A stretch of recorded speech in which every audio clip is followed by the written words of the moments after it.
Halo semuanya, hari ini kita bakal bedah bareng-bareng sebuah rencana gede-gedean dari pemerintah Indonesia yang bakal ngubah total cara kita daftar kartu SIM, yaitu kewajiban pakai scan wajah. Jadi yuk, kita dalemin, apakah ini beneran sebuah lompatan besar buat keamanan digital kita, atau jangan-jangan cuma blunder mahal yang bakal kita sesali nanti? Hayo, ngaku deh. Kita semua pasti pernah kan dapat SMS, mama minta pulsa yang legendaris itu. Atau telepon dari nomor nggak dikenal yang nawarin hadiah undian abal-abal. Nah, gangguan dan penipuan kayak gini tuh emang nyeberin banget. Dan inilah yang katanya jadi alasan utama di balik kebijakan baru ini. Oke, biar kebayang segede apa masalahnya, kita mulai dari angka ini. Saat ini, ada lebih dari 310 juta nomor ponsel aktif di Indonesia. Gila, banyak banget kan? Coba biarin angka itu meresap dulu sejenak. Angka tadi jadi kelihatan lebih wow lagi kalau kita bandingin. Jumlah nomor ponsel itu jauh lebih banyak dari populasi dewasa kita yang cuma sekitar 220 juta orang. Artinya apa? Artinya ada puluhan juta nomor hantu di luar sana. Kartu SIM yang nggak jelas punya siapa dan jadi senjata andalan para penipu buat beraksi tanpa jejak. Nah, buat ngadepin jutaan nomor misterius ini, pemerintah nawarin solusi yang katanya canggih banget. Mereka percaya jawaban untuk ngelawan penipuan ini ada di muka kita masing-masing. Selama ini kan kita daftar pakai NIK sama nomor kartu keluarga. Kedengarannya aman ya. Tapi ternyata praktiknya tuh gampang banget diakalin. Contohnya nih, ada kasus di mana polisi nemuin seorang agen yang siap ngaktifin 4.000 kartu SIM sekaligus. Modalnya apa? Cuma data NIK sama KK yang bocor. Ini bukti nyata betapa rapuhnya sistem yang kita pakai sekarang. Dan inilah yang bikin pemerintah yakin banget. Menurut mereka, dengan nambahin satu lapis verifikasi, yaitu wajah, semua celah penipuan registrasi bisa ditutup rapat. Logikanya sih simpel, kalau pakai verifikasi muka, ya cuma pemilik muka asli yang bisa aktifin kartunya.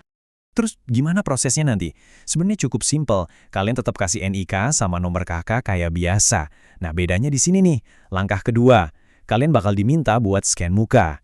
Terus yang ketiga, data muka itu bakal langsung dicocokin sama database kependudukan atau Dukcapil. Kebijakan ini nggak bakal langsung serentak kok, bakal diterapin bertahap. Awal 2026 sifatnya masih sukarela di kota-kota besar.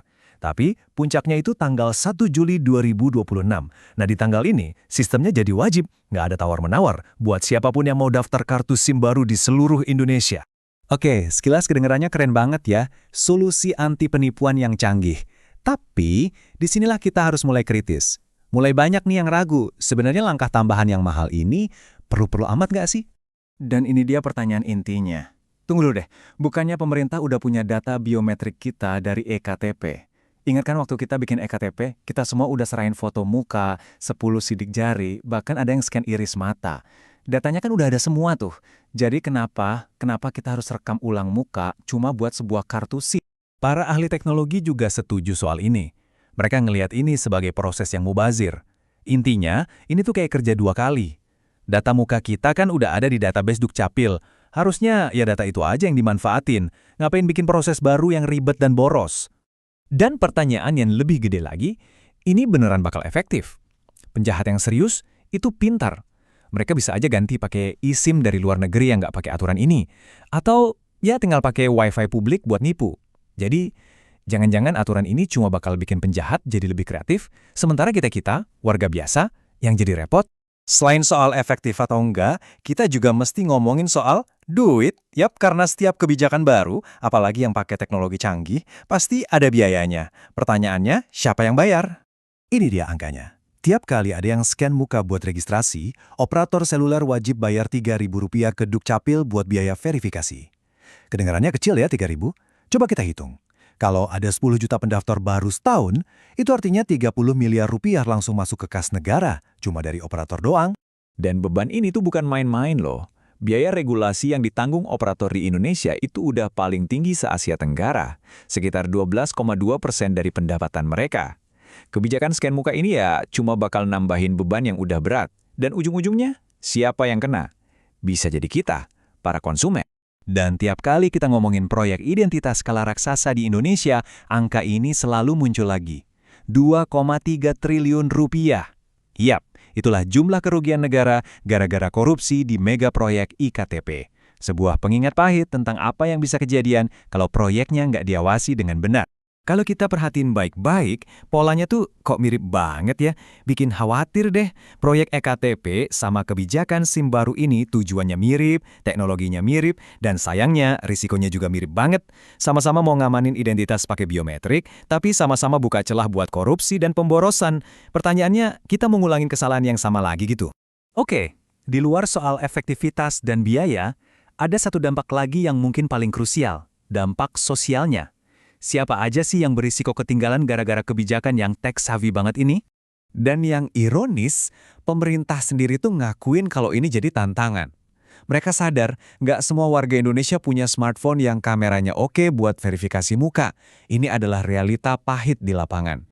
Coba deh kita bayangin, siapa aja yang bakal paling kena dampaknya?